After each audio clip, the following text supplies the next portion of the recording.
Hi, welcome to the 2023 Charter Review Committee. Everybody's been selected by members of the City Council to join in on this. So my name is David Koch. Fortunately, somebody said they wanted me to be the chair and I agreed. So we will have everybody introduce themselves, but first I want to introduce the mayor of the city, and he's going to talk for just a minute. Then we'll kind of move on from there. So Terry Lynn. Thank you, David. Good evening, everybody. Thank you all for being here. My name is Terry Lynn, in case you don't know me. I wanted to just say a couple words. First of all, thank you for participating. This process is very, very important. You're basically the writers of our Constitution in some respects. The city charter is our guiding document. It says what we can and can't do. So it's very, very important. From time to time, it needs to be changed and updated. And so there are some topics that you all will deal with that have been brought to the chair. But then there may be other things that you all think about as you read through the document. So please, your participation is highly encouraged in that regard. I will tell you that as a committee of the city, you are subject to the ethics rules that all council members and mayor are subject to. So just be mindful of that. I don't think there'll be any problem here, but it's always good to know what your role is. Attendance is really important. I don't know how often you all are going to have meetings. You all will set that. That's up to the group to decide, but please make every effort to attend because, again, the importance of getting this document right, I can't emphasize that enough. If you haven't already done so, read the chart. You can get it online.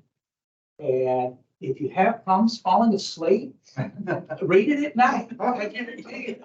You know, they have a copy to take with them. Yeah, they do. Okay, but it's very important. If you have questions, don't be afraid to ask.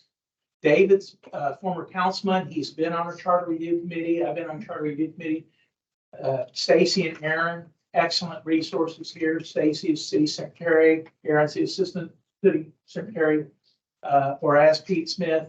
But don't be afraid to reach out and ask, because some of you may be dealing with areas that you're just not familiar with.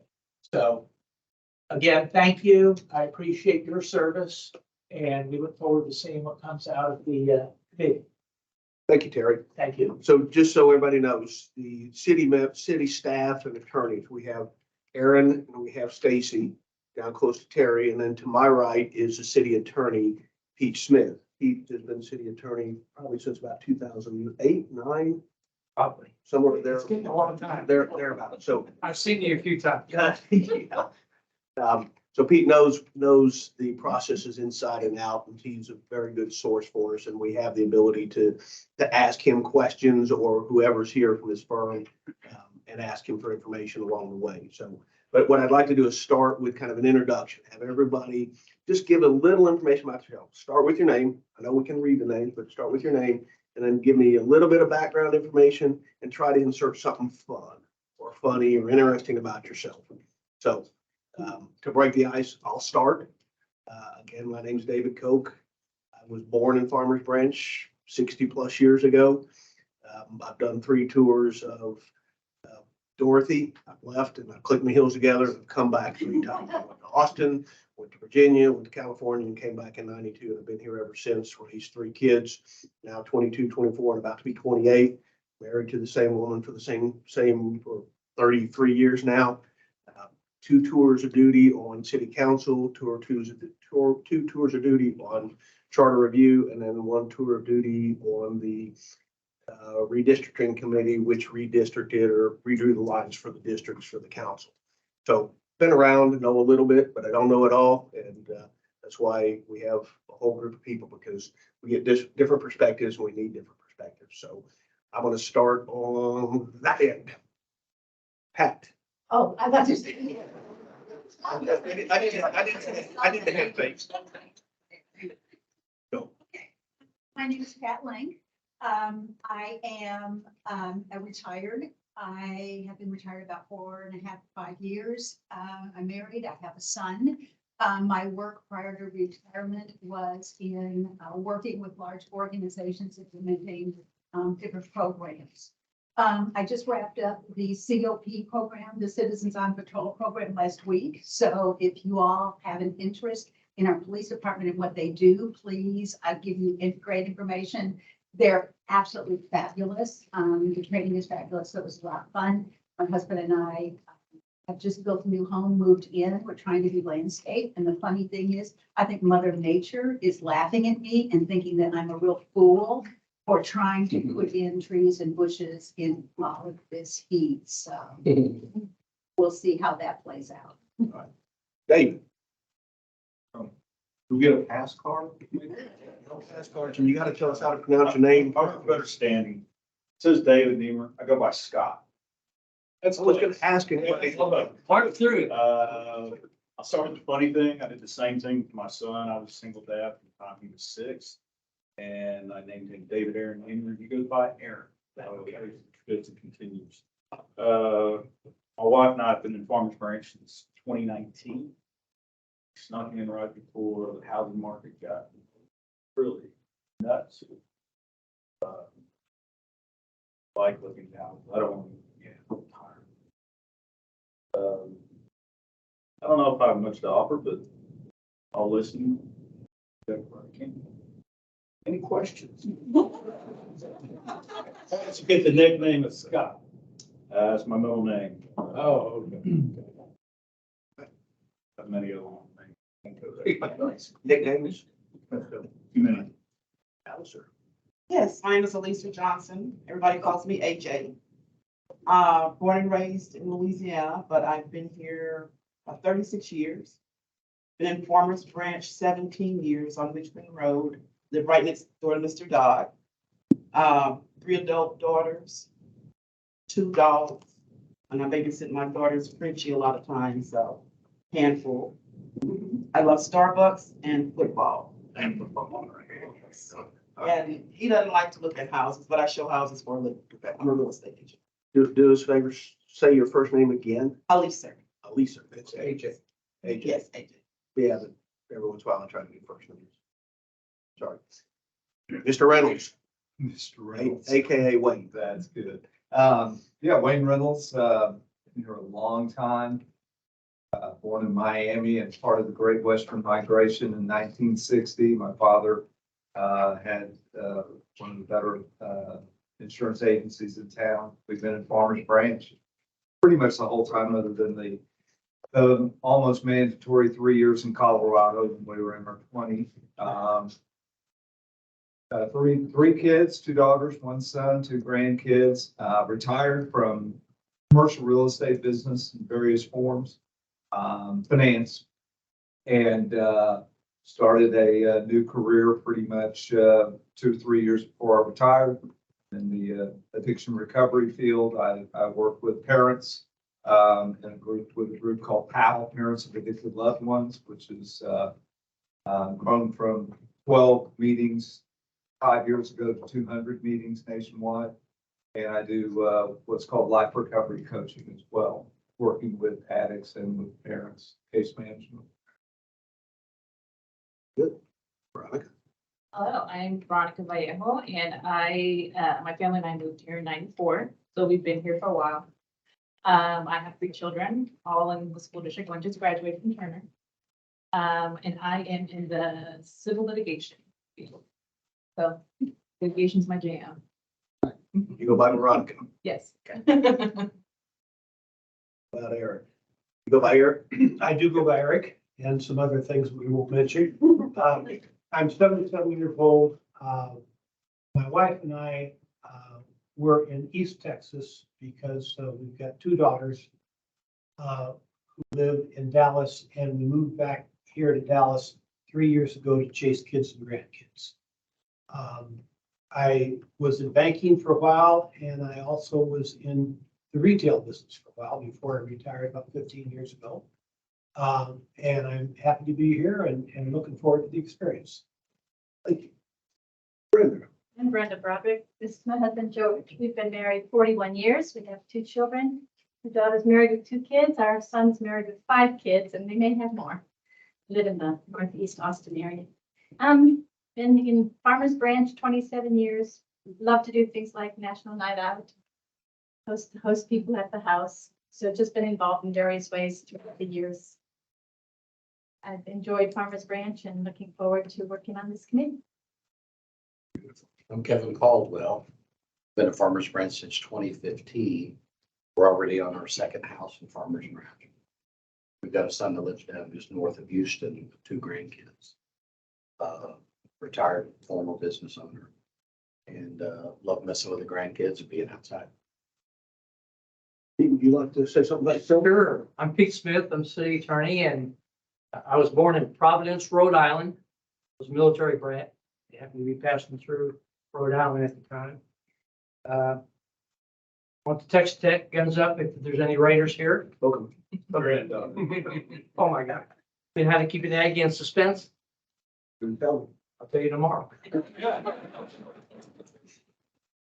So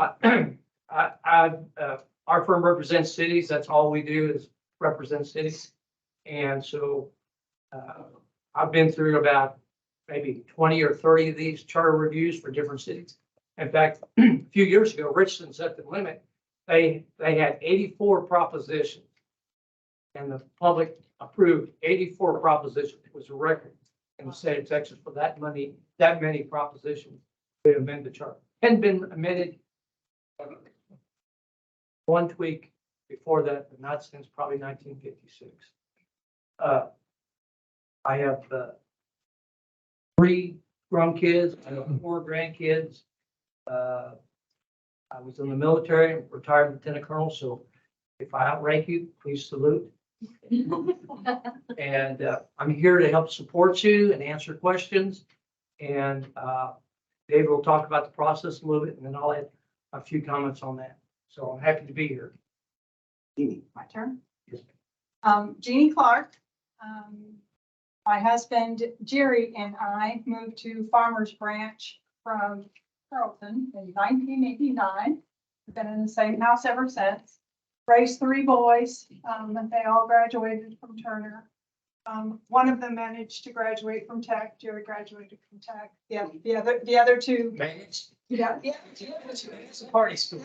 After several tries, graduated other places, but I'm a retired CPA. My last job was as CFO for the North Texas Food Bank. I worked in nonprofit for the last 12 or 13 years of my professional career. Before that, I was in metal heat treating. If everybody wants to know what metal heat treating is, we can talk after. 3 sons, 3 grandsons, and after 2 generations of all boys, the girl is coming. And Pat, I know Hector Escamilla, so if you want to talk, we can talk. Mr. Russell, would you start by telling us whether it's Lawrence or Larry? It's Larry until 2000, 9/11, it's Lawrence. Yeah, we've been here since 2012. This is our 55th wedding anniversary here. We just took the cruise. Got 3 kids, and we lived overseas for about 10 years. We lived in Nigeria, Egypt, Kuwait, London, traveled Dubai, Saudi, Pakistan, Eastern Europe, blah, blah, blah. And then we moved back here, started a business. So we've been business owners for a while. We still have a couple businesses. I'm in real estate as well, investments. So we just moved to Mercer Crossing. We're in a over 55 condo, and we enjoy it. Short, brief history. You, Karen. Last, but hopefully not least, I'm Karen. I'm an Okie by birth. I've lived in the Houston area, Florida, Maryland, California. Finished college there and chose to come to Texas. Southern raised parents. I have 2 girls, both teach, both went through the schools here. They went to OSU. They're both the special ed teachers, one in high school, one in preschool. One lives in Richardson, the other lives in the Austin area. One grandson who's 16 months old. And I'm a runner. My hobby. That's about it. Would you mind running to get everybody a refill?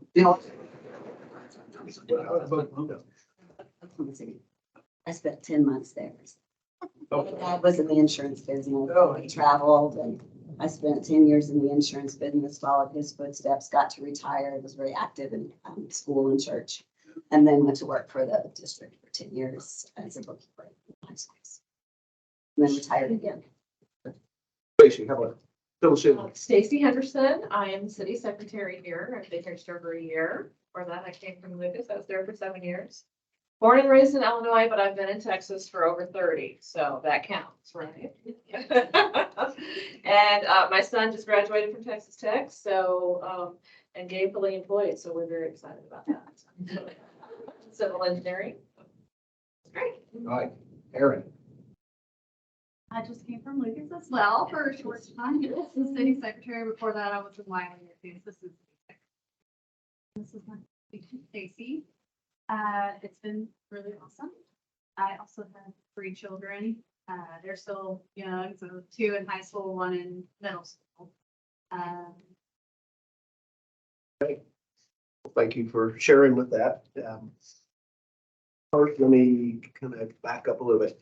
All our meetings, if you don't know, they're public meetings, so they are recorded.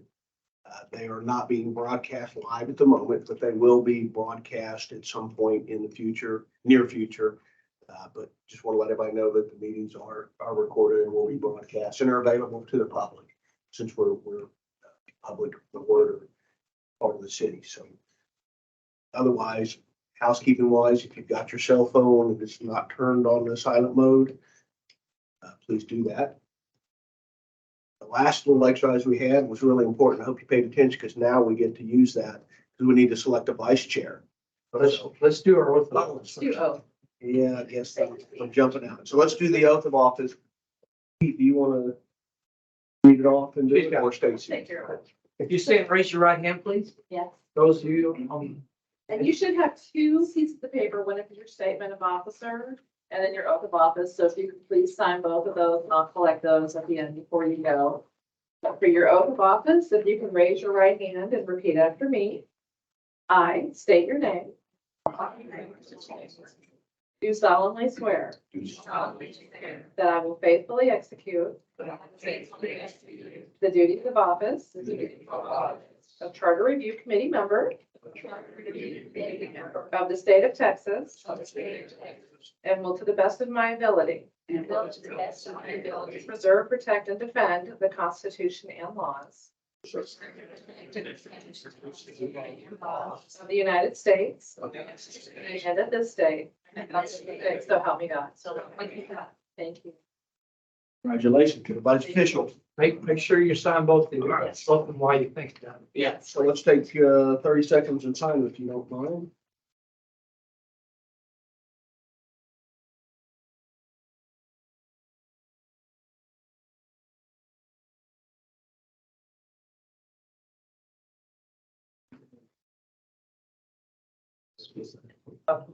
Yeah.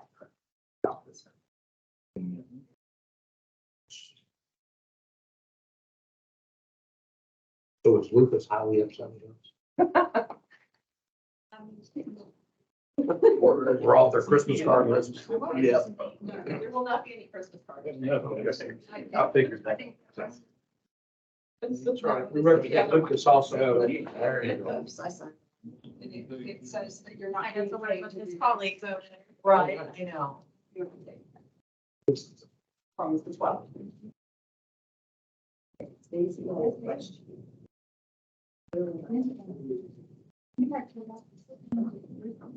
My friends. No. Part of the track. No,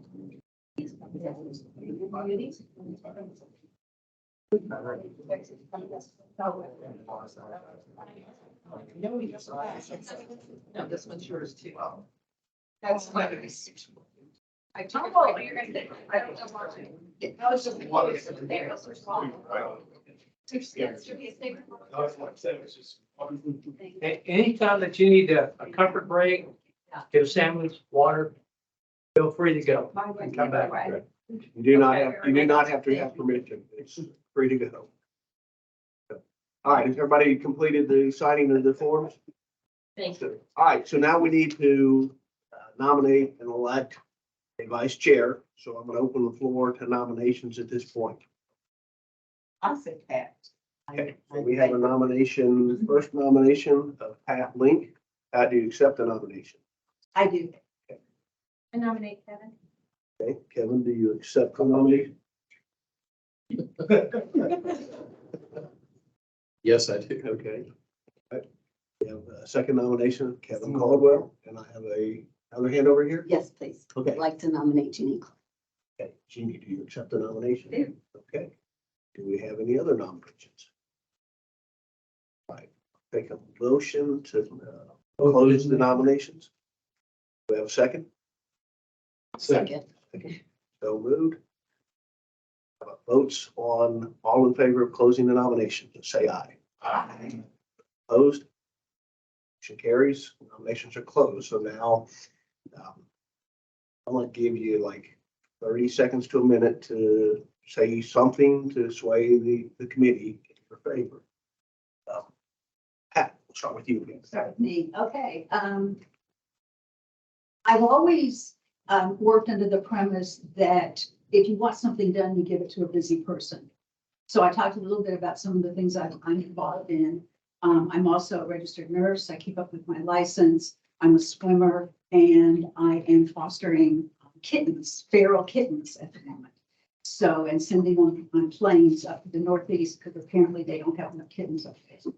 So I'm doing a number of different things, and I love Farmers Ranch, love this work. I've lived here 20-something years, and would be honored to fill this position. Jeannie, would you like to go next? Mine is going to sound like an moment compared to Pat. I don't do any of those things. But I've lived here for 34 years and I love Farmers Branch. And my interest in being here, period, is what's the best for our community. So no cats in my house. Kevin. I can't compete with either one of them. I don't have any feral cats. Yeah. So I recommend everybody vote for one of these two. Hey, I can send some feral cats. You got my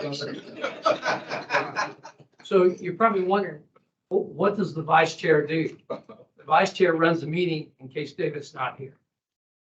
No extra responsibilities other than running the meeting and maintaining the process. So Stacy, did you have a way that you wanted us to do the vote, whether it's a voice vote or? Voice vote is fine if you're Okay. okay with that. So I'm going to ask that both of you, if you don't mind, step out of the room. That way. No, they can stay here and they can vote for themselves if they want. Fair enough. All right. So I'm just going to do it in the order they were nominated. We'll have a show of hands. And unless you withdraw your nomination, you're going to still be in the vote. Okay. So, all right. So by show of hands, those in favor of Pat Link. Hold your hands up so we can count. Okay, hold on up. 1, 2, 3, 4. Okay, 4 for Pat. Those in favor of Jeannie. 1, 2, 3, 4, 5. Okay. And those in favor of Kevin. 1, 2, 3. You can vote for yourself, Kevin. Oh, darn. No, I think you have voted. All right. So, all right. So all the votes are in, and it appears that Jeannie has won the position with 5 votes. I'm honored. Congratulations.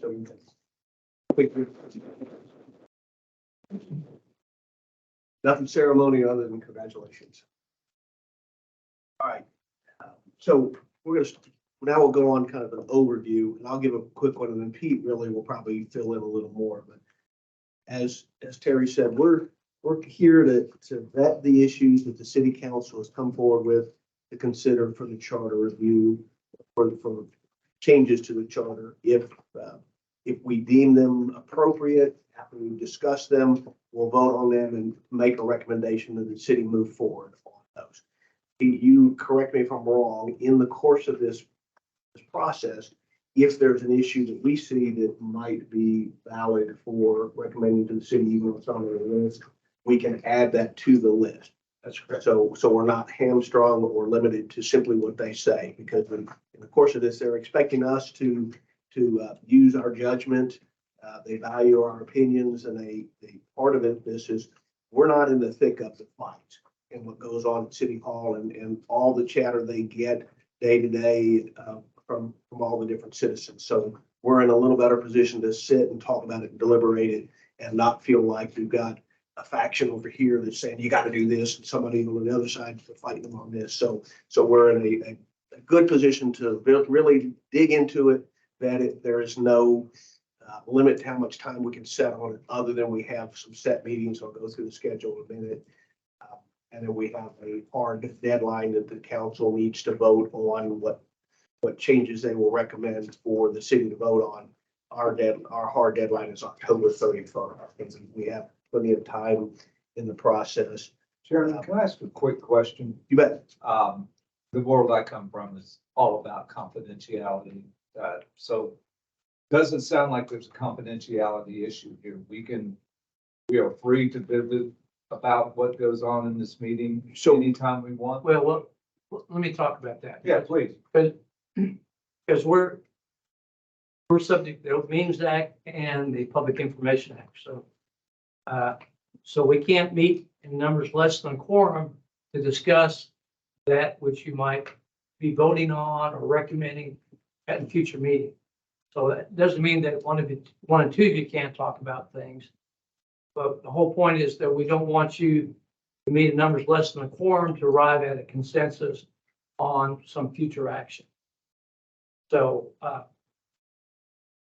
really, we got to be careful with that. And same thing, if you send an email out that relates to public business, this topic, if it's not something like, yeah, I can make the meeting, which is, worthless information, except you've shown up.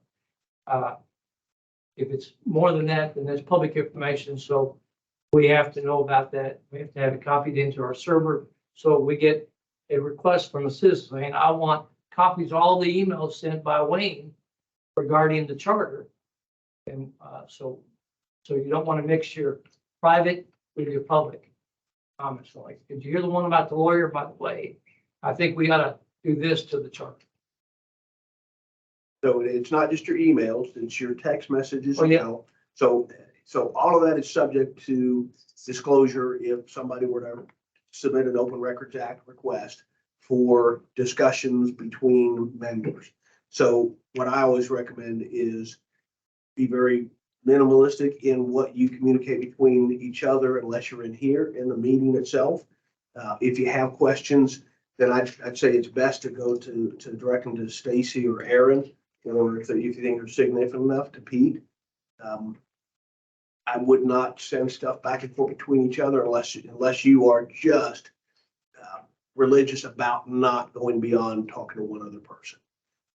And the problem with that is you send an email to someone about public business, that person forwards it on to another, and so on and so forth. Next thing you know, we have a quorum of you by text communications or by emails talking about public business. That'd be a violation of the act. So They call, if you've heard, they call it a walking quorum. And so it's pretty important you don't really discuss it outside of this meeting. It's the most recommended way to avoid any potential problems. So, and like I said, Stacy and Aaron and Pete are good resources with questions. If there's something you want brought up that you think about for a meeting, and I always recommend, if you get an idea you think is valid, send it to them in advance so they can look at it and say, yeah, let's put this on the agenda as a potential subtopic for discussion. There's not a limit to the number of times y'all can communicate with them. They are good resources for questions as well as sending them the information that you want to deal with.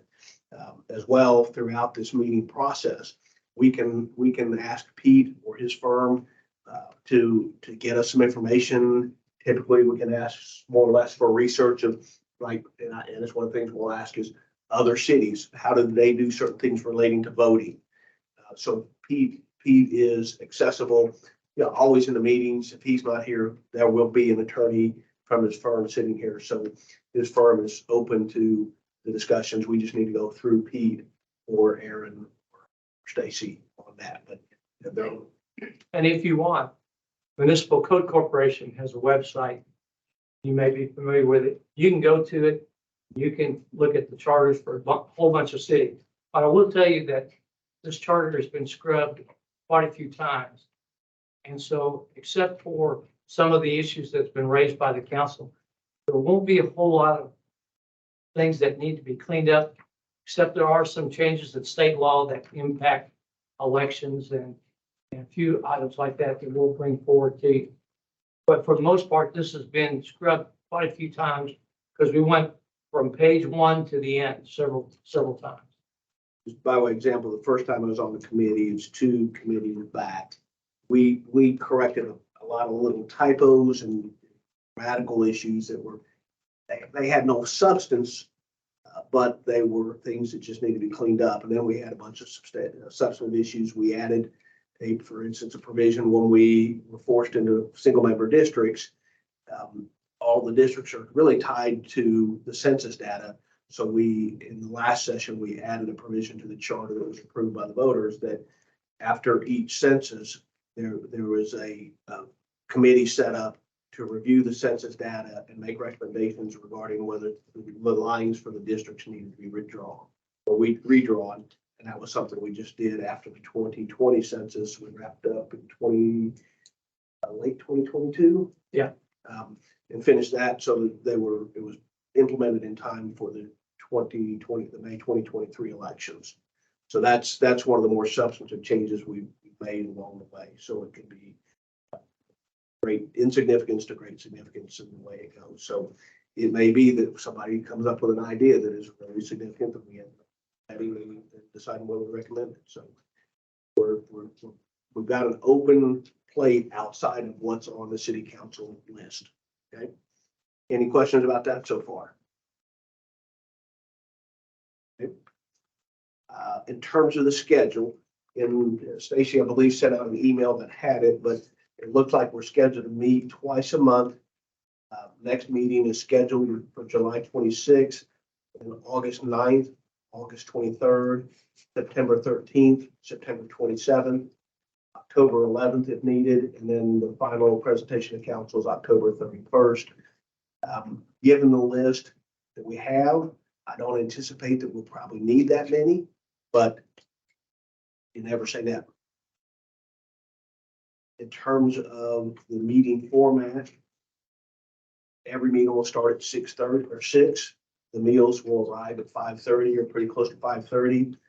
We will start pretty promptly. We will try our best to promptly conclude by 8 o'clock, if not a little before, so we can get home to our families. But that's not a hard, fast rule. None of the things that I kind of set out are hard, fast rules. If we want to vary from it, we can. It's just I'm starting out with some kind of structure so we know how we're going to progress generally.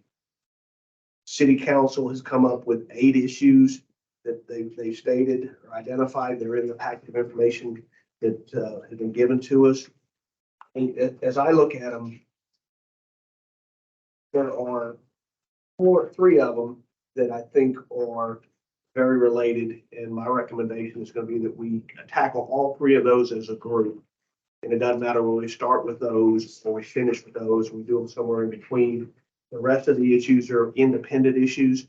So we could tackle 1, 2, or 3 on a given night. But we'll go until we finish through the list and anything we come up with.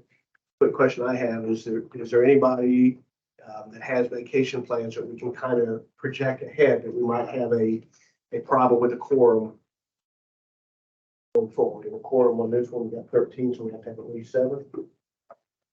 Majority. Stacy, is that scheduled second and fourth? Second, fourth. Based on the dates I gave, and if you need the dates again, just at the end of the meeting, ask me or ask Stacy. It's Yeah. August 9th, so. Stacy, will you make a note of that? Yes.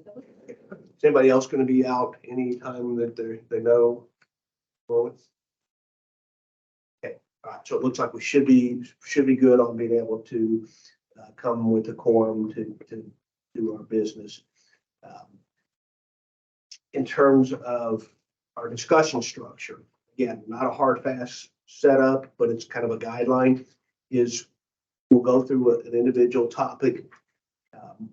What I'd like to try to do is have a roundtable. Doesn't have to be in a, let's go this way, then let's go this way. It can be whoever wants to talk about a topic, but I'd like to kind of start off with initial discussions from any individual for about 3 minutes and just move around the room until everybody feels like they've given their initial comments. And then if there's follow-up comments to go up, people can have second comments and then 2 to 3 minutes on that.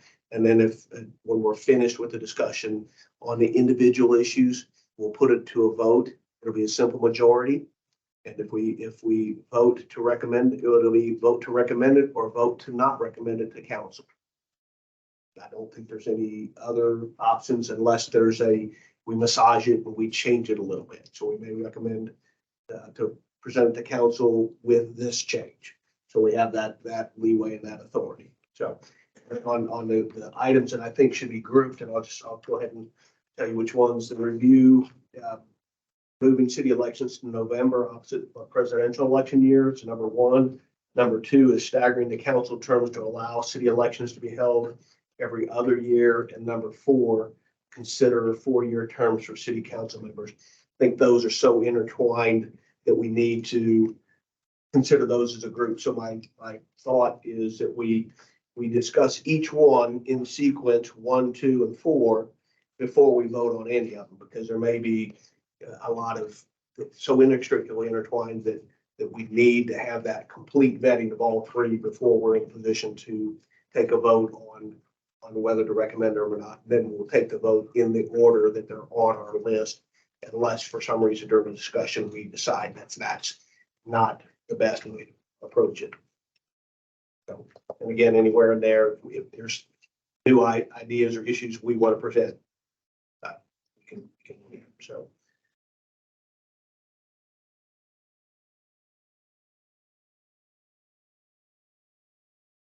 As Pete said, there's no, I mean, if you need to get up during a meeting, run to the restroom, get a drink, you got to take a phone call or something, you just get up and leave. You don't have to wait for a break or wave your hands and say, hey, do I have permission? Yeah, you have permission. You don't need a hall pass. So, all right. So that's generally the format that I'm going to recommend. Does anybody have any input, questions, comments on format? Dave, will we have a tentative topic agenda for each meeting? Yes. Yeah. So what I'll do is probably here in a minute, just get a read of, I want to tackle the issues regarding voting first or later after we kind of get our feet wet, we kind of break in and get accustomed to the process. So maybe now's a good time to ask that question. Would you guys like to do some of the single issues? Are you anticipating that we actually jump into any of the issues tonight, or? It depends on how much time we have allotted. But I want to remind everybody that the charter is like the Constitution. And once the city reaches a population of 5,000, the city could adopt a home rule charter. And with a home rule charter, that means the city has all the power of self-government. They only look to the statute and the Constitution for limitations of powers. So that's the benefit of having a home rule charter. So this is like your Constitution. Legislature changes laws from time to time, so sometimes we have to tweak it. Sometimes the company that codifies the charter into our code book doesn't codify it correctly, leaves out a word. We found a word missing today, and it probably was in there. But what we'll do is, once we tackle a topic and discuss what you want to do or not do. What we will then do is prepare a text of the proposed changes for you to look at, so that you'll have an opportunity to make sure that that accomplishes what you want to do. And then probably at the end of our meeting schedule, we'll go back through all the, again, to make sure that we've got all the proposed changes in a text, in a strike and red line version.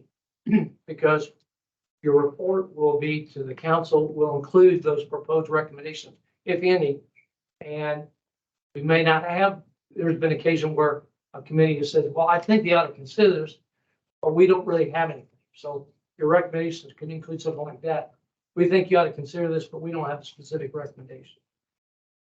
And so at the end, we'll have all those text changes for you to look at again and approve. That'll be part of the report. That will go to the council. Then the council can make their own changes. They can come up with their own changes. They can follow your recommendation. They can modify it or reject it, all of them. Then they will call an election. And that election will have the text changes and proposed ballot language. Elections are very expensive these days, as Stacy can tell you. And and every extra ballot will cost a lot of money. So don't worry about the ballots so much, but because the ballots have to be for the same subject matter. So we can combine changes and sections in one ballot, provided it's the same subject matter. But like Richardson, 84 propositions, that was clean up every single grammatical mistake in there. So it took a lot, and as well as some substantive changes. So what we'll do is, and if we have time and you have an interest, we can jump into any of these topics here, or start on the group that David's mentioned and talk about conceptually about, are you in favor of any of those, and ask questions about it and have a dialogue about that. And I'm happy to answer any questions. I want to start. Anybody have any questions for Pete? Yep, I mean, does this, the current charter complies with the state legislature at the time this was written? And Yes. have there been changes since this one was written? Yes. And what do we do about that? We'll have some that we'll need to clean up. And there is one you talked about, redistricting. There was a bill that was passed this session, and all the lawyers, all the city lawyers got together, and we're still trying to figure out what it means, but it essentially requires to call an election at the next uniform election date after you complete the redistricting. So the next time we'll probably do that when we have the next census, 2030 census, if we don't do it before that. It will require an election at that next uniform election date, which is May and November of each year, which will mean that there'll be some folks who will have to get, depending what the term is, 3 years or 4 years. Some will have to be on a 1 year, then get elected for 4 years next time. The legislation all has to do what happened in Austin. They did some redistricting, and so people didn't get to vote. Applies to single member districts like Farmers Branch.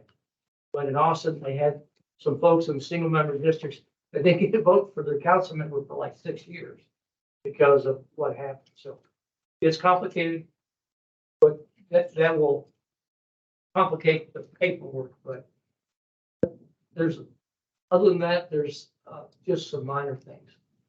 Are there any federal No. regulations that would impact what we're doing? No. If we change the election term to 4 years, who determines when different districts will run? Does this committee do that or what? We would come up with recommendations conceivably, but the council ultimately would make the determination of what's going to be put on the ballot for the citizens to approve. But you're right. You, in your recommendation, depending on what we come up with, and we may have alternates, because the last time we did this, I think last time we did an exercise when we had 3 different versions of going to a 4-year term. And so, and then it all depends on which seat goes short, which seat goes long, so forth. So that'll be amazed. So when you say, yeah, we want to do 4-year terms, yeah, we want to have it so we have off election year. Yeah, we want to do it on November election, opposite of presidential election. Then we'll have to go to work and print out those possible examples of what you can do. So, That's a lot, just like, it's a little more complicated than changing the word here or there. So, So that's a good example of why we could go deeper into this schedule than one might think by just looking at this. I suspect that the issues regarding elections is probably a two meeting process, if possibly more.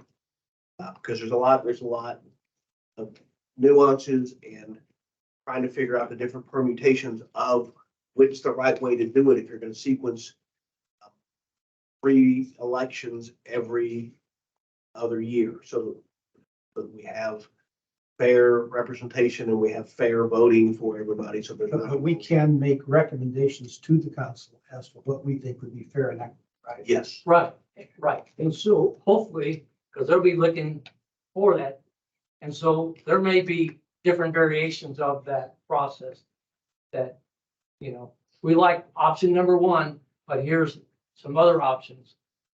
And they may say, no, we're going to do something totally different. So that's their call. Hopefully we're going to do the hard work ahead of time for them so that we know it's going to be implemented correctly. People back up, you talked about the legislative session and the new law based on. Now that we have redistricted, drawn the new lines, is that going to affect potentially our lines or is it just the sequence of voting? It's the sequence of voting. Okay, good. It won't, Yeah. won't affect the lines. Yeah. The districts are the district. So in that redistricting committee, I think we met probably 15 times.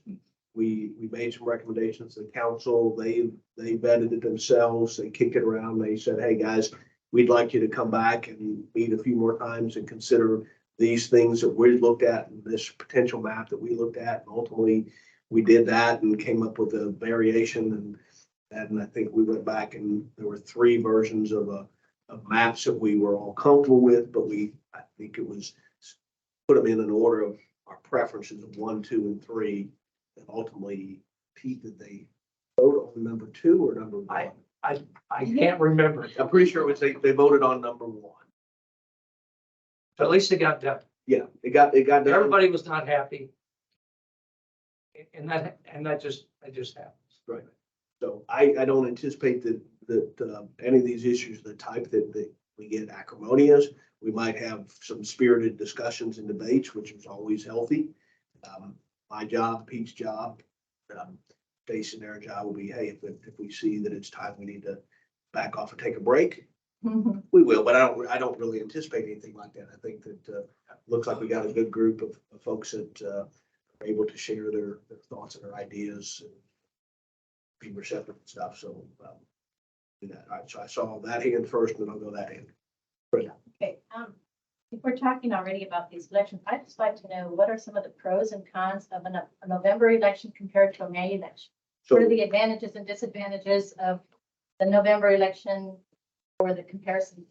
So I'm going to ask to hold that Hold that question question. back because we haven't yet kind of decided what the sequence is of what we're going to do. So wait. yeah, I wanted to go there. As for me, I'd open Pandora's box, unfortunately, with this, but I'd like to set some sort of priority schedule. And you may have to, maybe taking a poll of the members would be appropriate. What's the most important of these issues to you? And so as for me, for example, because I never know what's going to happen in my life in August or September or October, whenever this is going. And so as for me, and I want to get to a detailed grammatical point as well, allow mayor to vote or veto an item. That touches me strongly. Is that English correct? Allow mayor to vote or is it supposed to be and or? It's probably and or. Okay, yeah, you might want to address that when you get a chance. Well, and we have that leeway to make that decision here. Okay. But yeah, that is, I like your thinking about let's prioritize this. So if there's, and Larry, you got, kind of look like you got something you want to. Well, go ahead and finish and. I know, I was going to say is, has everybody had a chance to at least read through the list to know what's on there? Or should we go ahead and kind of read through the list and then start prioritizing? What does the mayor do in case there's a tie vote? So right now, with 5 council members, the mayor doesn't typically vote. The only time he'll vote is if there's not, if he makes up the quorum and there is a tie, he gets to vote. Well, let's say 4 of the 5 show up and they're 2 and 2. What does the mayor do then? And in that case, the He mayor, votes in the case of a tie. The only other time that the mayor votes here is having to do with the city manager. That's it. city, yeah. Retention or release of city manager. So And the county or the municipal judge. does the city manager work for the mayor? So the way the city is set up is the city manager works for the council. And the council's only employee is the mayor. I mean, is the city manager. The city manager is the overseer of all the staff. Council technically under the charter should not go around the city manager to try to direct employee to do something. That's technically a charter violation. So councils, their stick is the city manager knows if he doesn't do or she doesn't do what they want, he or she is subject to termination or some kind of consequences. So the city is like a corporation. So the council is the board of directors. Board of directors, council turns around and hires a professional to run the city manager. He's the chief executive, or she is the chief executive officer of the city. All the employees work for the city manager, with the exception of appointments such as the municipal judge and myself. So think that in those terms. So, you know, the mayor in most cities, he's the kind of a figurehead, as it were. He presents proclamations and represents the city in those types of things. But mayor has no executive duties. So, and in some cities where the mayor does vote, has the same rights as all the other council members, with the exception that he's the ceremonial head, as it were. Pete, the city attorney, are you technically answering to the city manager or the council or both? So the way it works is my obligation is to the corporation, which is to the city council as a whole, not to them individually, but them as a whole. Subcomponent is the council members, city manager, and the staff. So here, as in most cities, I take the day direction from the city manager, and city council sometimes will direct me to do certain things. But basically, we provide service as requested by the manager, and we perform other tasks that we have to initiate for the city. But you answer to the elected officials. I do. Yes. I do. So the way that Farmers Branch set up their charter and the council system was, Pete, you correct me if I state it wrong or characterize it wrong, is primarily the city manager has the greatest role in the daily operations. And historically, Farmers Branch from the last 20 years have probably been an exception or one of the exceptions. Historically, the city manager does most of what's the heavy lifting, comes up with the ideas, their staff does it.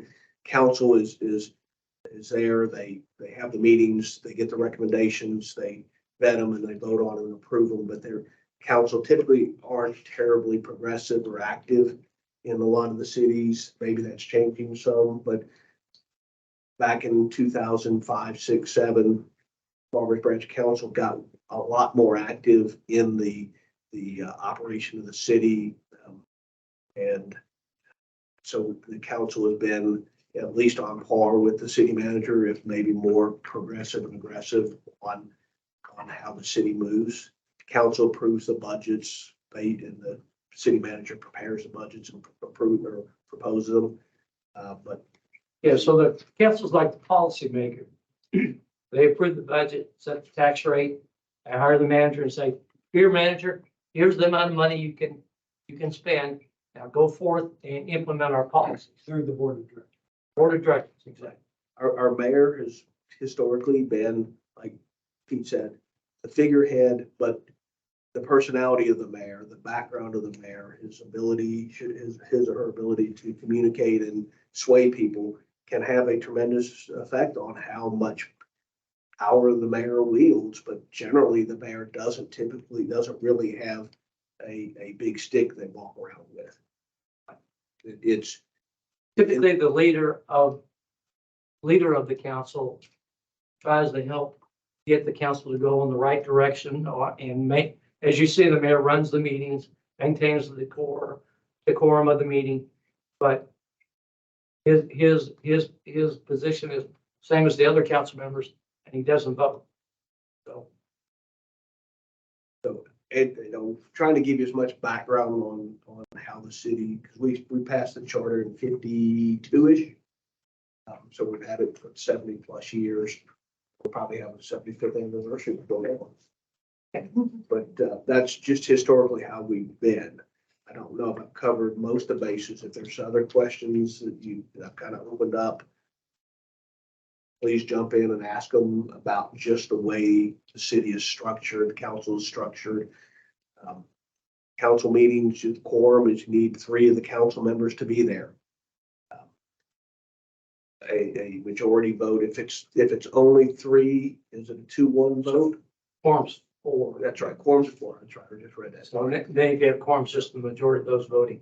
Unless sometimes under state law, we have a supermajority vote required, such as overcoming a planning zoning commission denial. Then it requires a 3/4 vote of the council. As the charter determined quorum is 4. Yes, yes.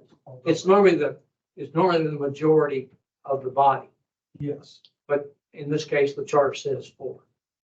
So in that instance, if there's 4 available, 3 council members, the vote from the council members, 3 or 2-1. Is that sufficient to pass it, or does the mayor? If there's only 3 council members there, there's no. Well, I'm not including the mayor, but I'm saying including the mayor. So in that instance, the mayor doesn't vote. He only votes in case of a tie. Does he count towards quorum? Yes, he does. He counts towards it, but does not vote in that instance. If there's 4 council members and him or her, then there's a tie, the mayor gets to vote. So the mayor really derives his power on how persuasive the mayor can be.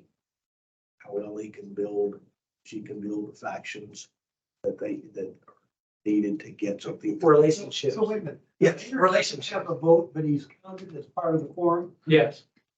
Who decided that was a good idea? God.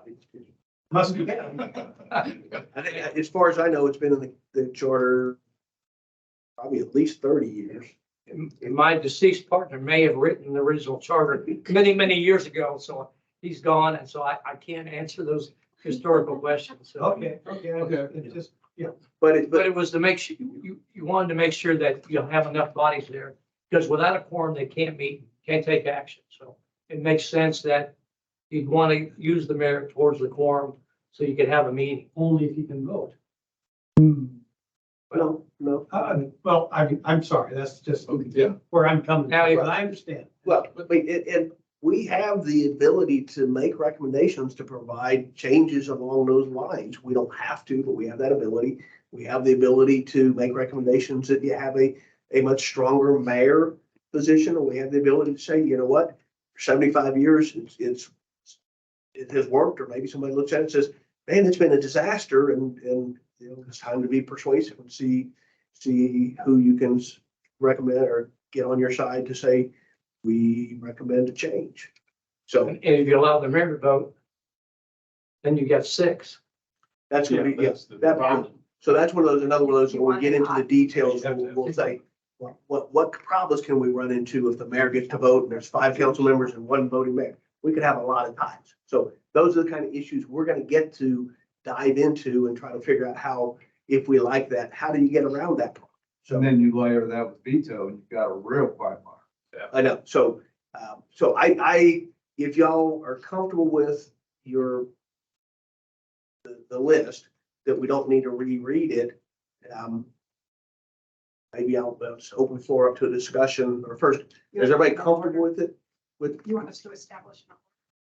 Yeah, and does everybody feel comfortable enough to say, let's just kind of look at it without having to read them? When I would say that all of those are priority items. So, What's priority to one person's not gonna. Right, but I think these. That's the Pandora's box Right. piece, so I get it. For the council ones, you look at those items. Yeah. And you're free to look at anything else. The council voted on this, right? On these items? Council did? created this list for They us. created it. And that they, And was there a vote that was it a No. 3-5 vote? or- No, I think it was just direction that was given to the city secretary to communicate that list of issues. By, Was there any discussion about the numerical list and one is more important? Than No. three? No. So, okay. nothing else, because if it were, then you would have seen that number 4 would have been right after number 1 and 2, because they're all related to the election process. So I think it was, and I think it's a good thing that we don't know which council members or mayor recommended which items, because now you're not trying to, maybe we're trying to think who it is, but we don't know, and we're not influenced. Hey, I really like that person, or boy, that person is just, in my mind, horrible. And so, it's not a personality. right. So I got another question though. I mean, city Farmers Branch is growing pretty rapidly. If we reach a certain size, are there any other changes that would be required in the, let's say, electoral process? If we go to 100,000, just for instance, I mean, Not in the electoral process. okay, well, there I are didn't some- mean that specifically, but is there any other changes that would be required if we reach a certain population? General rule, home rule, next step. Yeah, whatever it might be. Not with regard to the charter. There'll be some statutes that'll apply to the city when it reaches a certain population. For example, cities with a population of 100,000 or more, the council member and manager and the city attorney have to file a personal financial disclosure. It doesn't apply to cities less than 100,000. Okay, That's just. so we're a long ways away from that. Yeah. Yeah. Okay. we might be hard pressed to meet 100,000 in the next 50 years. Yeah. You know, when West Side's built out, we anticipate probably 50,000, give or take. Stacy, if you've seen different numbers. I think if we were to start pushing towards 75, we'd have to redevelop that entire warehouse district over on the east side by the toll road. Then it's potential we get that high, but I don't think we've got the room for 100 unless we start doing high Yeah, rise. so it's got a non-issue. So let's keep in mind on when we prioritize 1, 3, and 4 or the package group, as I see it. Again, if somebody disagrees, feel free to say so, but those are the ones that are election related. 1, 2. 1, 2, what is that? Yeah, 1, 2, and 4, sorry, 1, 2, and 4. And the individual ones are the charter reviews on years ending in 0 and 5. Number 5, mayor votes or vetoes an item or vetoes. Whether the council should be compensated. 6, 7, enhancing the amount of time from serving on city council that I think this is for the amount of time. Is it a citizen? No, okay, I'm sorry. I was thinking about this one is we have a provision in the charter that says that a former employee's got to be out of employment for 5 years before they can run for council. And I read that one too quickly. This one is city council members cannot serve on a board or commission for 6 months. I believe. Currently. Yeah, and so Is enhancing, Increasing. extending? I'm assuming they mean increasing the time, but Right. but Or increasing the time. right. Obviously, I didn't craft those because That's, the language would have been it's not. all legalese. Yeah, there would have been 4 more syllables. in it. Yeah. Touche. And several more commas. I worked for an attorney for 12 years. I get it. Yes, sir. Did the city manager weigh in on his items of interest? I don't think so, but he, City manager and the mayor went over this, and the council, they all went over this before. And it was presented at a study session meeting. And were there any other appropriate city staff that would have insight into other things we might consider Our with the growth? director, number 8 looks like it. Number 8 is from the finance director that was discussed with council.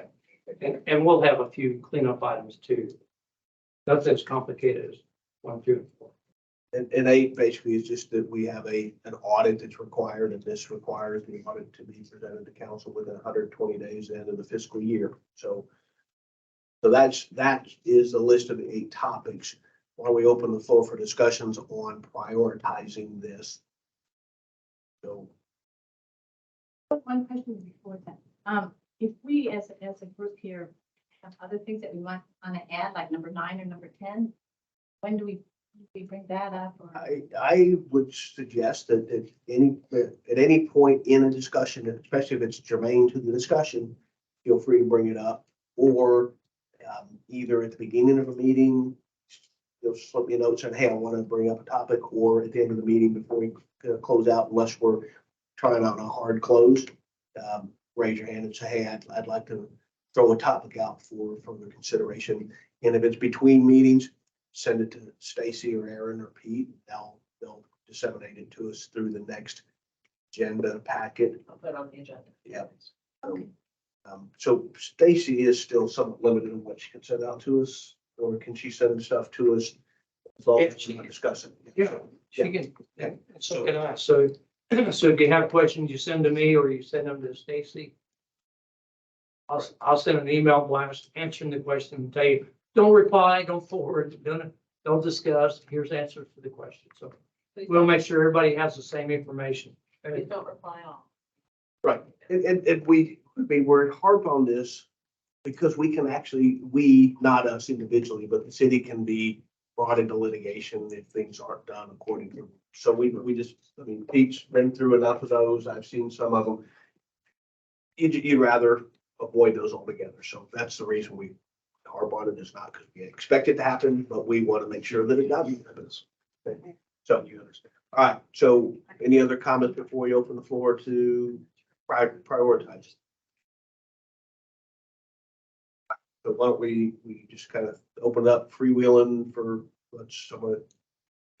it's 7:08. Let's just kind of throw them out there. 1, 2, and 4 are the group. Let's talk about in terms of, do you think that's priority number 1, 2, or somewhere less than that? I'd vote number 1, so it does look related to me. Okay.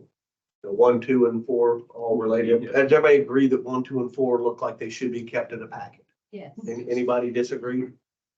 I agree with that. I don't agree that they're number 1, but it's okay.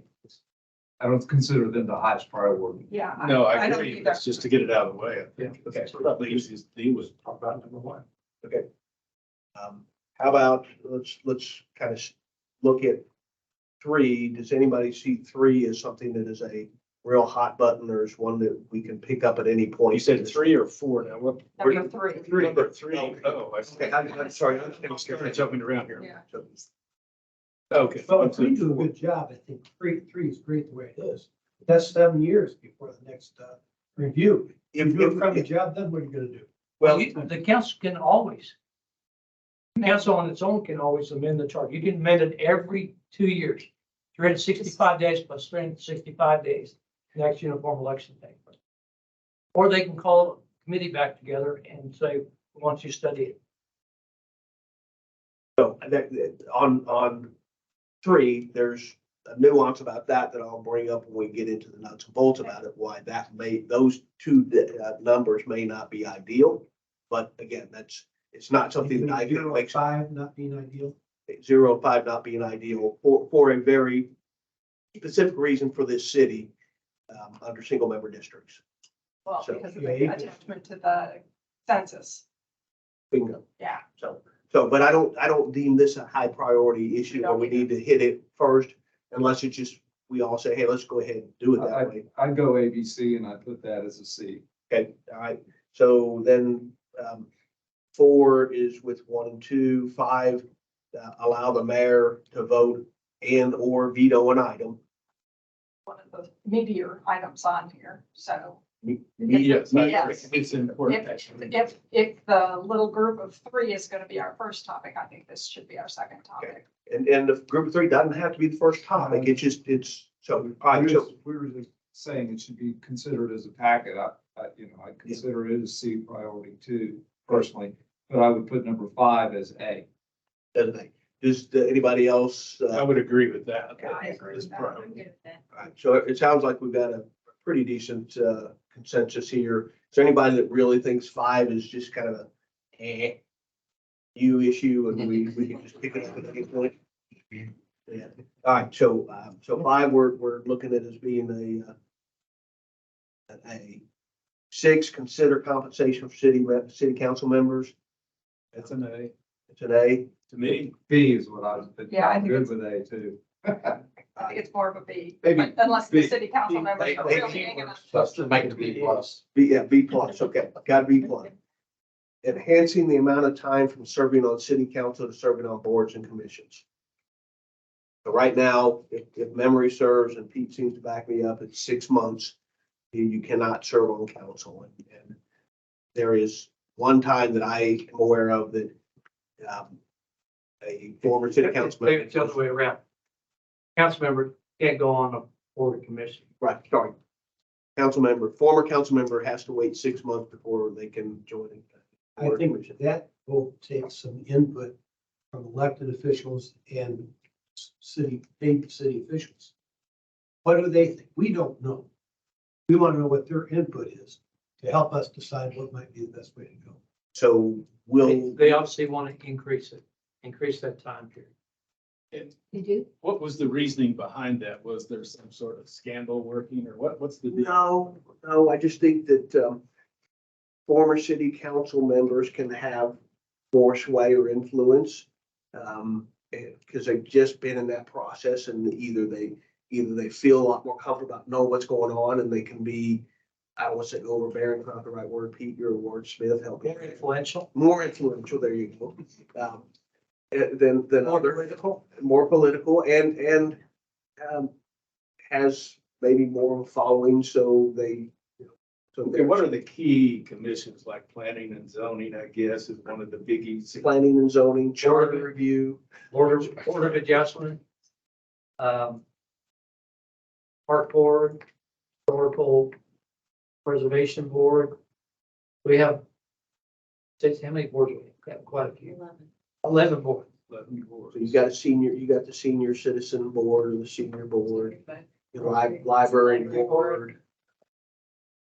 There's Who has the biggest budget? Let's start the other end. police and fire, Police and fire. but that's. That's not a board. Yeah. So. Parks. Parks is- Have we ever had, Parks and bike parks. Boards that have budgets. have we ever had problems Right. filling any of these positions? From time to time, we have, but generally not. We usually have something and so that's, Not in the last few years, it's been abundance of people. and we passed either an ordinance or charter review or charter change that there are term limits to most of the boards. So I think it's 2 terms or up to 6 years. 6 years, basically. Yeah. So if you have a board that has 2-year terms or 3-year, or Right. you can serve for 2 years or 3. There's 1 or 2 exceptions. I would approve with authority, which is the flood control board out on the west side and in Carrollton. That one doesn't have a term limit. There may be one other one. Animal Shelter Advisory. There's some unique state animal graded boards. They're not really city boards, but we appoint people to those. So I might suggest that we go to 1 year. Increase Well, it to 1 year. We're not discussing Yeah, we're not- prioritizing. Right now, we're just, Oh. still prioritizing. So, all right, so if we put this on I didn't hear anybody get really excited about this. Is this a B minus kind of thing? That's a PRC. B or C? See, All right, C. Yeah. All right. And so everybody okay with the C? Yeah. All right, so then the last one, 8, is considering amending the charter, removing the number of days for the audit, year-end audit report. Basically, they want to strike 120 days. Effectively leave it open at the moment, but I think that's where we get to weigh in on that. So. Okay, so our goal, obviously, clearly, that's a non-starter, that you can't have a open-ended. So our goal is to set an appropriate number of days, not to approve this length. Well, Unless there's a and I'm gonna defend the finance people here. You can't always control how fast you get the audit back from the auditors. Yeah. And that's, I think they're pinched. Right, so, This requirement when they get the audit back, but let's just make it 150 or 100. Well, 1,200. The council does. And can't we tell the auditor that we need it back by a certain date? Yeah, you Yeah. can. Doesn't mean you'll get it. Well, Right, so- that doesn't mean they don't get paid either. so we can, this will, well, again, this is getting into the weeds about it. So, It's important. but I think. What we can get at the back end and then we can get. Yeah. If we, But it- next meeting, we can get you more information about what the specific process is. Yeah, that would be helpful, because I was thinking that was kind of a no-brainer, but I guess not. no, I would say that it probably at least to be, I'd like you to, see if there's any law that says that it's gotta be done at least within 180 days or something, so that we know. And, right, Because if we, if there is, we should follow the law, but. so, all right, so I've got a B there. Is everybody comfortable with that being a B? Is this 120 days recommended by who? So right now it is 120 days, and that, But we didn't have it. no, it's, if, The strike through indicates taking that down. Okay. They're eliminating the date. Right. So we can see it in 10 years. so, let's just say that's not relevant. Let's get back. We'll talk about that when we get into that particular item. So, all right, so what I didn't write down is the city charter ending in 1/05, the next charter reviews. Is that a C? C. And then on the group of voting, is that an A or a B or a C? The group of three on voting, whether we do it in November, whether we have 4-year terms, and whether we have it every other year. A minus. Okay. You'll get close. You got it. Yeah, so, all right, so we got an A, I'll do an A kind of minus. So, all right, so in terms of what I don't think we're gonna hit on any of these items tonight unless somebody just says, hey, let's hit the lowest hanging fruit here, which would probably be, maybe it's, actually, I think we need to have some questions on 8. So I'm not sure we get to anything tonight, but if we do, maybe it's number 3, which is a C, low hanging, low priority, but it's probably one that we can work through if we want to, but. Is it too early for us to perhaps go to providing questions to you guys that we would like to have answered when we do address these? That's kind of where I was thinking I might go with. Next is, hey, Pete, are you okay if we go through each of these, and if there's somebody has a question on 1, 2, or 3, 1, 2, or 4 that you can think of right now that we need to present to Pete? Yeah. Okay, So so, should be able to answer most questions. and I'm not, What was the intent behind some of this stuff from long ago? so, 1, 2, and 4 may have more questions, but if there's some research you'd like out of Pete between now and the next meeting, for instance, Pete, can you give us a list of other cities, either in the Metroplex or in the state that have 4-year terms? That's exactly. Yeah.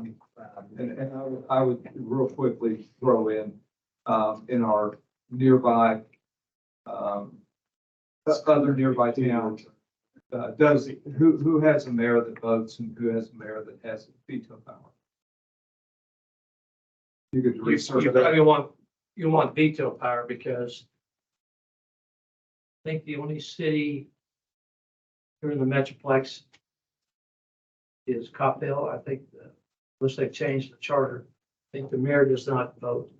If you could just provide us with that, so we have a frame of reference, who's doing what. Yeah, either way, either the negative, what cities have a mayor that doesn't vote regularly, or which ones vote. maybe easier to do the negative. Yeah, we did, man. Kevin? Can I ask a question of Pete? Yes. Pete, your firm is a large firm, the oldest firm in Texas doing what you do. Of the 32 cities in Dallas County, I think it's 32. How many of those cities does your firm represent?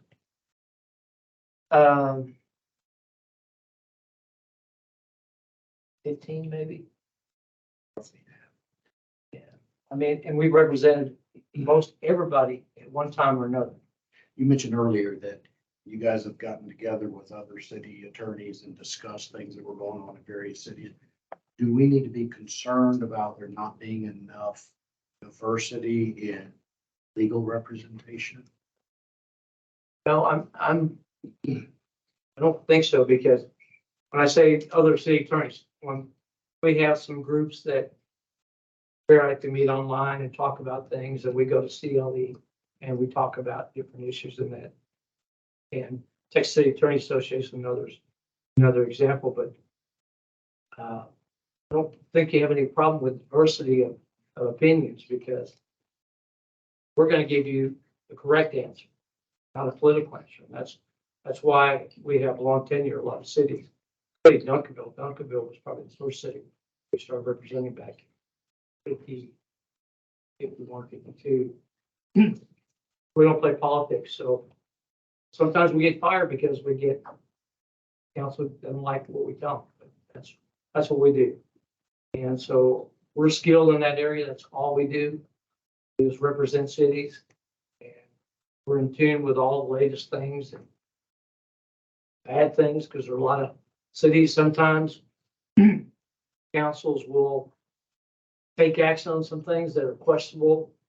They don't care, not darn the consequences, even though the lawyer's going to say it's questionable policy to do that. And since we've been here, we haven't had any lawsuits, really, not like, because I came in on board at the middle of that litigation involving immigration. And fortunately for me, he said, you don't have to do anything. You're not involved in that. Don't worry about that. We have all these outside lawyers. So we've kept the city out of litigation. Thank you. And I'll say this is that, since I've basically known Pete probably since 2008, we hired his firm. There have been times I've been frustrated with Pete because he doesn't sometimes get a little more political or jump in and be a little more assertive. I've always, one side of it is I respect the fact that he says, I got my position and I know where my lane is. But sometimes it frustrates me because like, dang, I know that if Pete just jumped in, it'd be easier to sell a particular position. So And I try to be mindful of that. I try not to. So I was placed one night and they said, you gotta remember, you're not on the council. I said, oh, okay. But they're talking about doing something, and what we want to do is, I understand where you want to go, but there's a better way to get that in. And that's my role, is to help the council, the staff get to the desired end through the right process, the least amount of risk possible. Pete or firm can help us get to where we want to go. Tell us, based on what we see in the web research, you can do it this way, or you're not gonna be able to get this way unless you're preparing to go into litigation. So he'll be a good resource. He was a good resource last time. We had some legal issues about, I think, more discussion about campaign finance rules. Yeah. Is there a potential constitutional violation if the city put something in the charter about limiting campaign finance donations or campaign donations? And Pete's group was good at doing the research themselves where the pitfalls would lie and where the gray areas were. So that's one of the resources, and you guys should feel comfortable if you've got any question like that.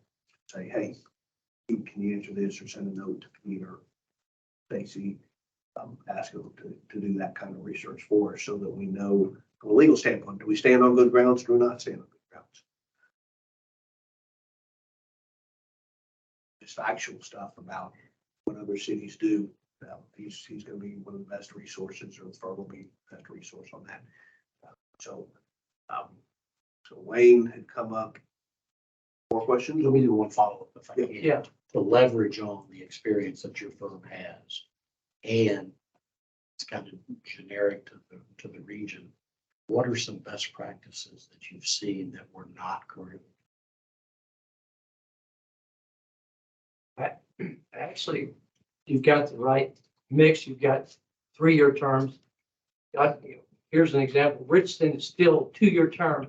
They're up every 2 years, every one of the council members. And before one of the charter amendments we did, they elected the mayor from the group. One of the few cities in the whole state that did that way. They may be the only city left that has 2-year, Homer cities that has 2-year terms.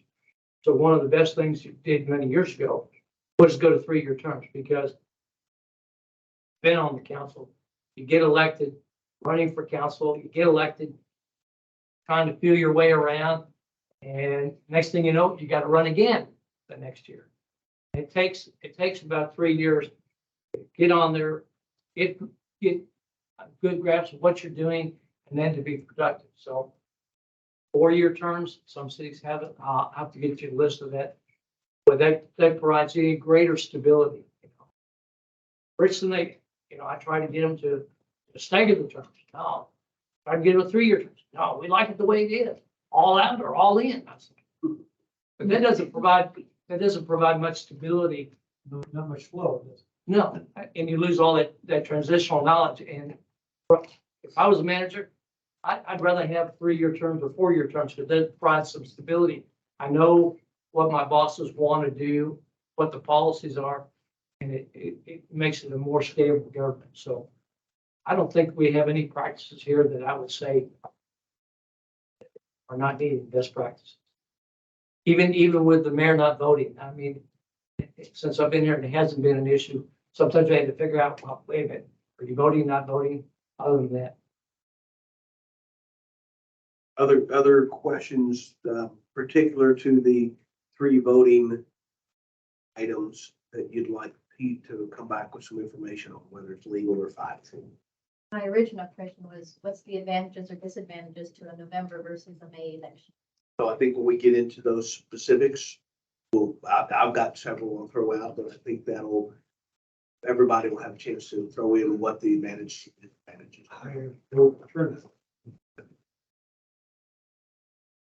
It depends, and that's, again, will be one of the things we talk about, because the way that it might be structured, where they're kind of heading this is maybe the off election years on a federal level, so you're not necessarily going to have that higher. So again, those are the minutia details we get into as we say this is our 2 hours carved out for 1, 2, and 4.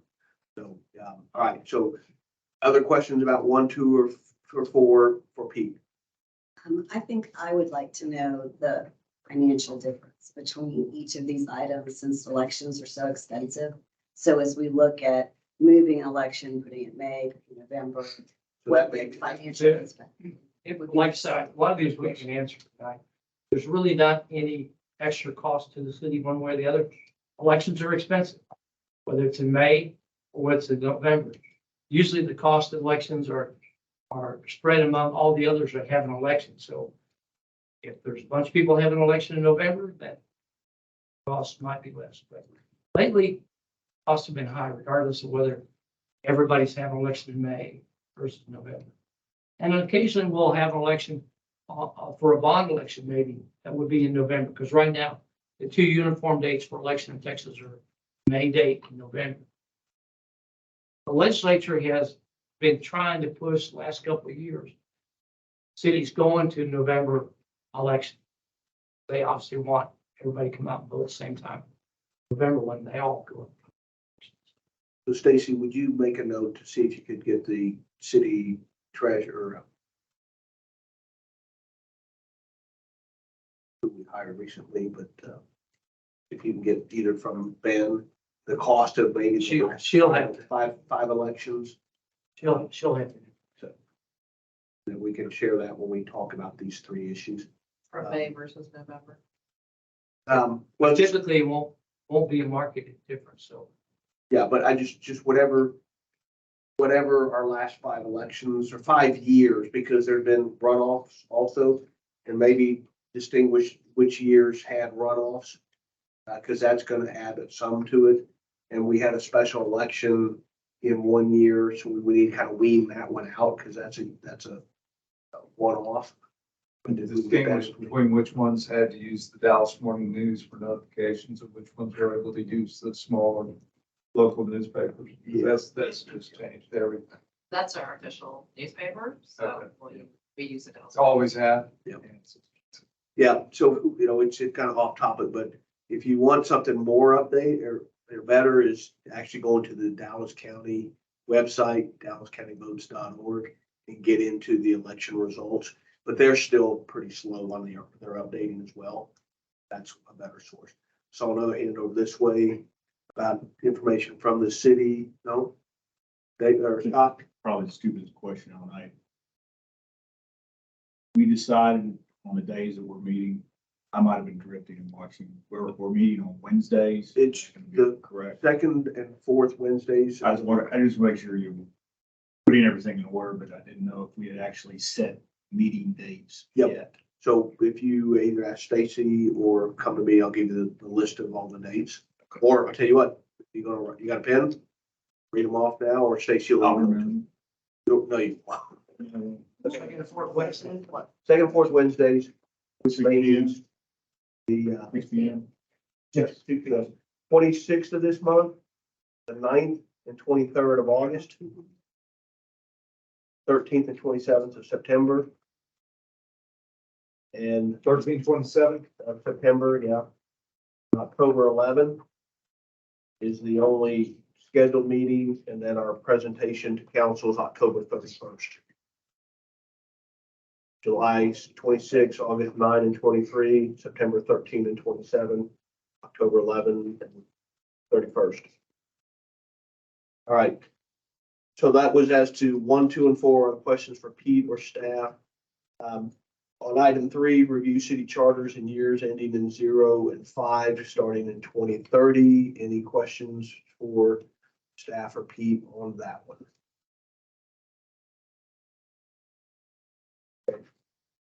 On 5, allow the mayor to vote or veto an item. I think Pete's got some questions on that one as to some other folks that do that. 6, consider compensation of city council members. Probably similar question, Pete. Well, it's on, Yes. it's attached. Someone's already, Stacy, I presume, has already attached a comparison to all of the surrounding cities on the compensation. So that's already done.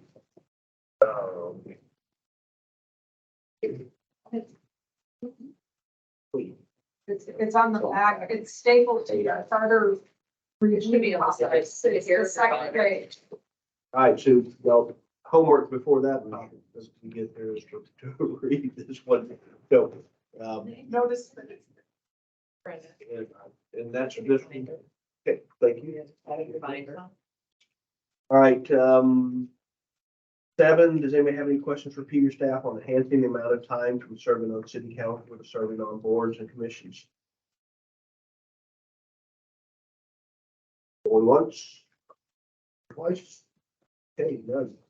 Then the last one is 8, the striking 120 days from the time frame for the audit to be presented to council.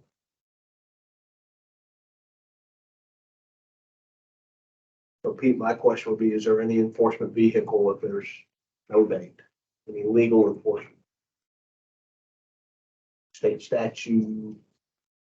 I was doing a random search of other cities and a quick search shows we don't have a time period.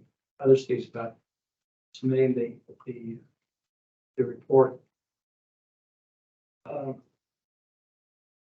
only problem is that the finance director and the manager won't know about any problems that the auditor has identified. And the auditor does, as you correct me if I'm wrong, so I don't know, but they do kind of a random review. They're not reviewing every single policy that you have So they're, hopefully they'll catch if we have a process that allows someone to steal or cheat us on money, but they're looking at the numbers, making sure the numbers are right, that we're got our books in accordance with the accounting standards that's required by government accounting standards. So there are new standard requirements now for cities that from what it used to be. So it's kind of a check and balance against what we show we have on hand, what our assets are, what our liabilities are. How is the auditor chosen? It says it 218, it's the council that chooses the auditor. Have we had more than one auditor in the last 5 years? I think, is Yeah. we still with Grant Thornton or are we with somebody else? I think we're somebody else. Part of the problem is auditing has gotten more expensive and the pool of folks that do it have gotten smaller. Some cities say, well, you gotta have a new one every so many years, or you can have some extensions, but I don't think you have to worry about back on your issue, like, if we have the same auditor, we have to worry about the just recycling and giving us a rubber stamp and not, don't we need a fresh look Well, at it? you know, the pros and cons go in both ways. Right. Auditor, been doing your books for 3 years. You can pretty much count on him knowing what he's doing Right, and getting the job. If he's brand new, then he may have some Right. issues come up, so. right. And actually, there's some requirements on the auditor's side to change staff on the audits so that our finance person doesn't get friendly with the audit manager and convince them things are okay that are not. And there are some requirements for public companies. I don't know about, maybe maybe the city size again, that there's a rotation in every so many years. But it's in the city council's hands. The issue about auditors, I can remember this came up in a city a few years ago where one of the staff members, they had a cash collection process and was able to embezzle some funds. Well, they got all mad at the auditor because the auditor didn't catch it. Well, the auditor wasn't looking at all those things, so. Well, we gotta get a new auditor, so then they implemented changes. And you don't have to have that in the charter. Council can do that on its own. They can say, you know what, let's get a different auditor this year. But they don't have to have a charter mandate to them to change the auditor. Doesn't matter to me either way. So that puts you in the position, or us in the position, we can make a recommendation to the council, they do something, but not do it in the form of a charter amendment. So, if we came up with an idea about auditing. Is there restrictions to what auditors the council can pick? No, they've gotta be CPAs and they gotta be qualified to do auditing. Okay. I'm looking at Richardson, for example, has council may, without requiring bids, designate such certified public accountant firm annually or for a period not to exceed 5 years. They can do it annually. But also the finance staff gets used to working with the auditor. So you got somebody new coming in, they got to learn everything. It takes more time with the staff. So our pros and cons, as you say. Feel free to research on your own. Pete, I don't think there's any prohibition, if you want to dive into looking at other city charters or what other cities do or what happens as a. Go to municipal corporation. Unicorp has a website. It's free. You can click on there. You go to their charter and look at it.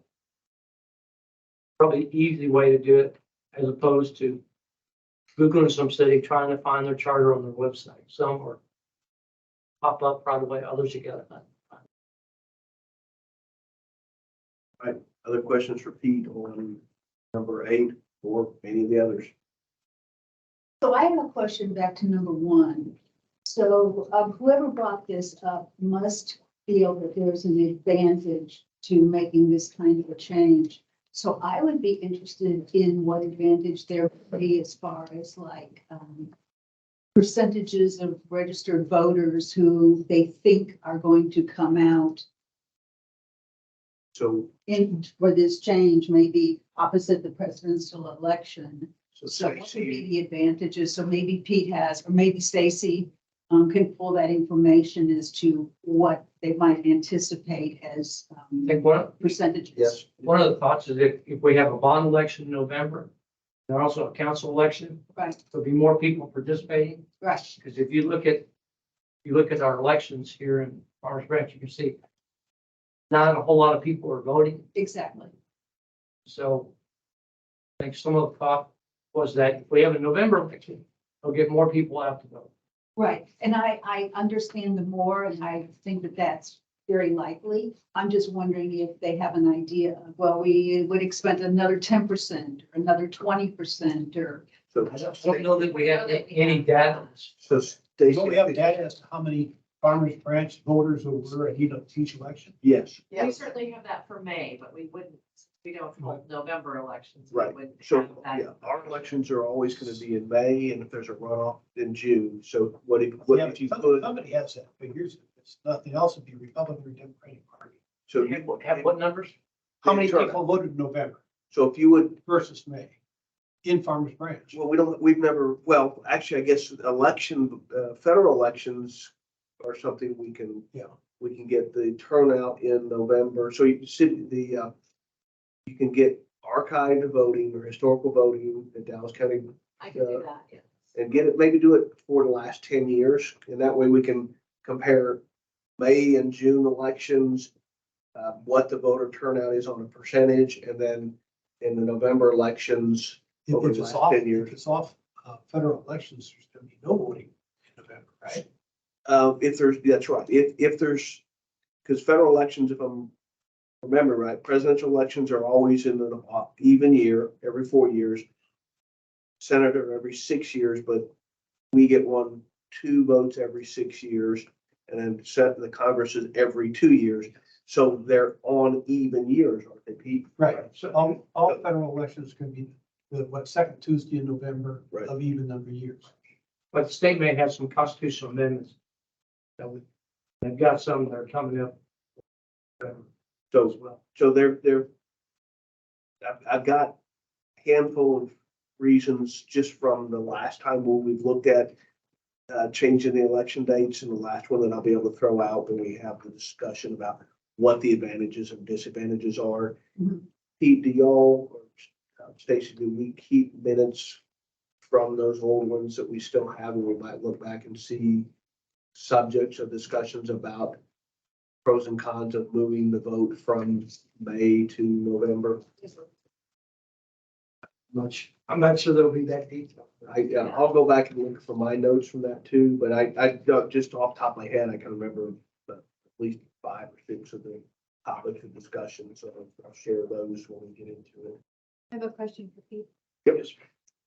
When it says opposite of presidential election year, what does that mean? Even other odd years. Odd years. Odd years. So would that be on a presidential or a gubernatorial election? It would be on the odd year. It's like, it's odd year because presidential election is always an even year, so it's the odd years, so If it's on an odd year, it's not gonna garnish either more or less than in a May election. well, it's not going to, it's not going to get the presidential turnout, and it's not going to get affected by the party representation or identification. The city elections and the charter say we want no identification of your party affiliation, because what they want is people to vote on the individual, not on the party. So that's one of the things in the charter, and one of the reasons, again, I'm getting into details now, one of the reasons that we didn't go to a May election previously. November election previously, but there's at least 1 or 2 topics of discussion of why it may be liable in an off year.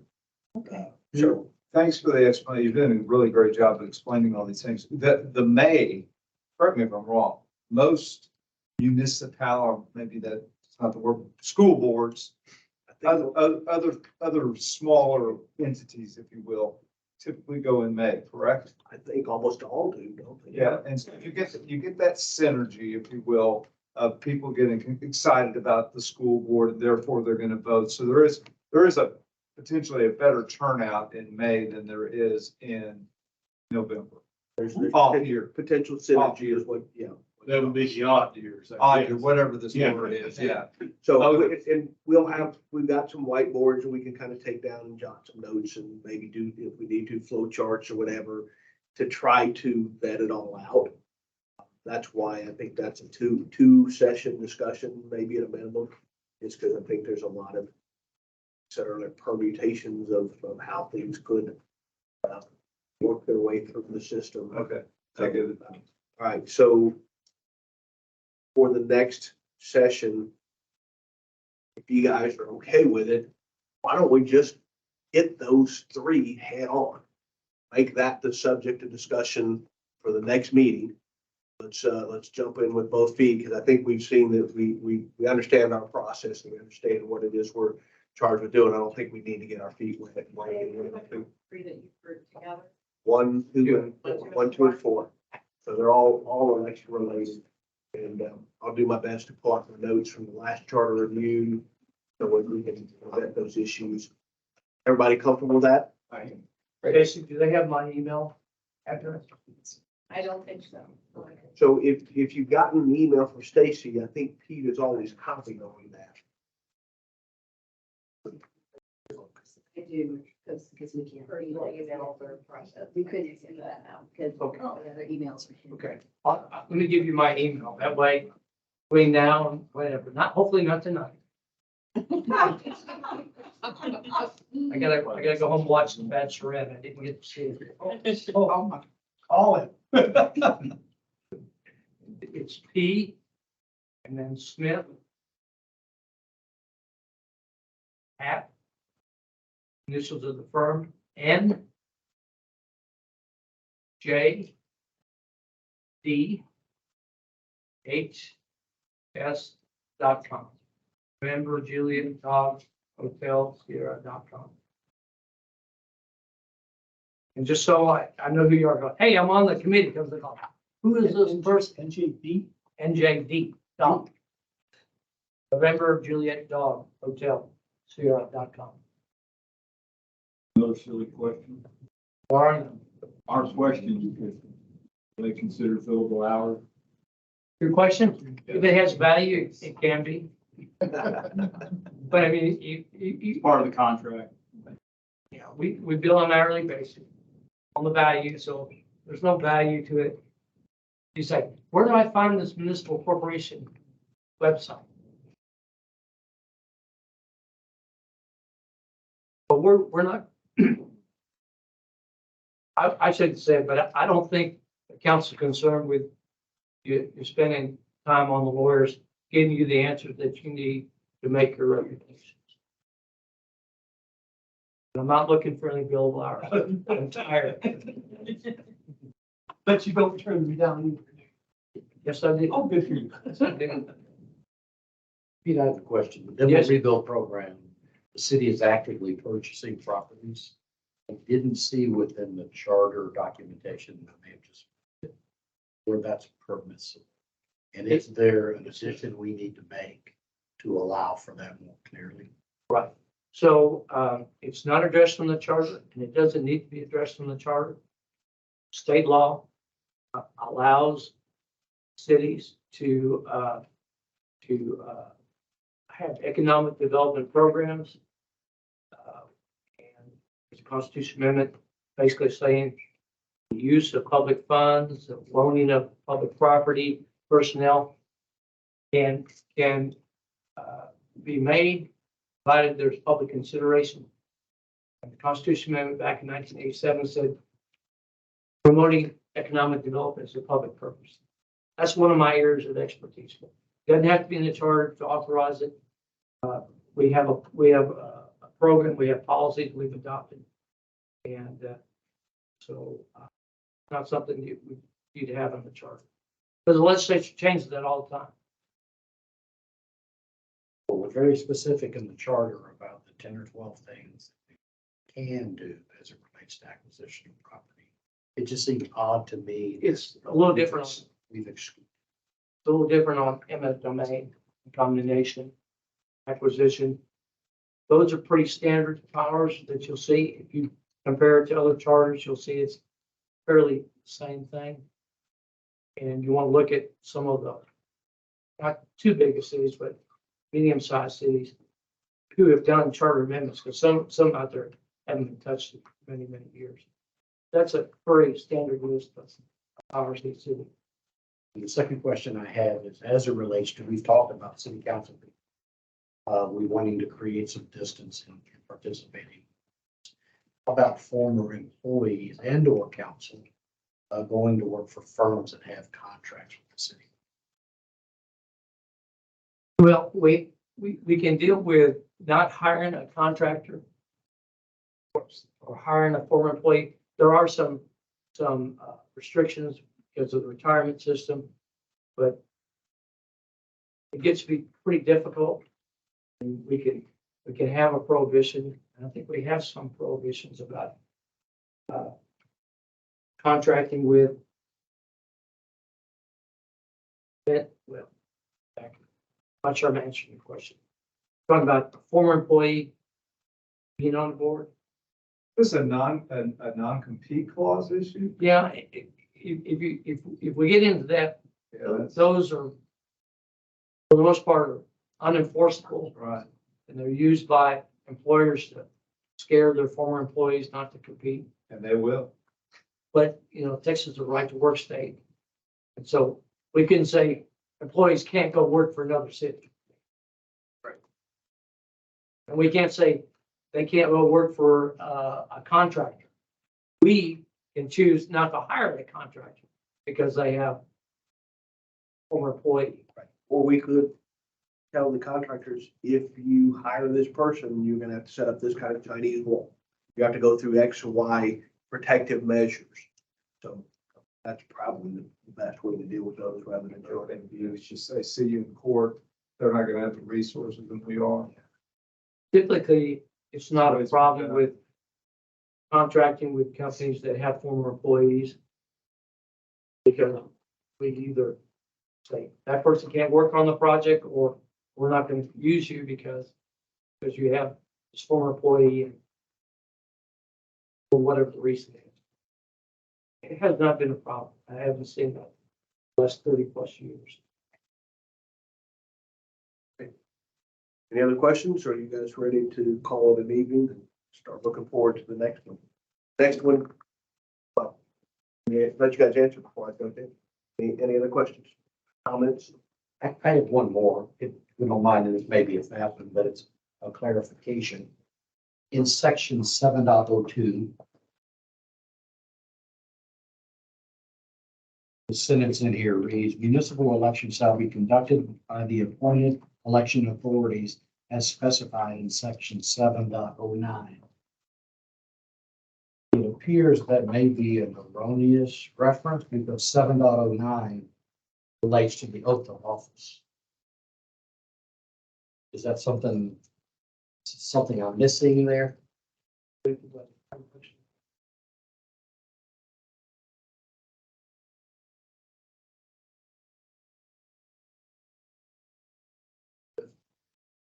That way we can at least make one decision, right?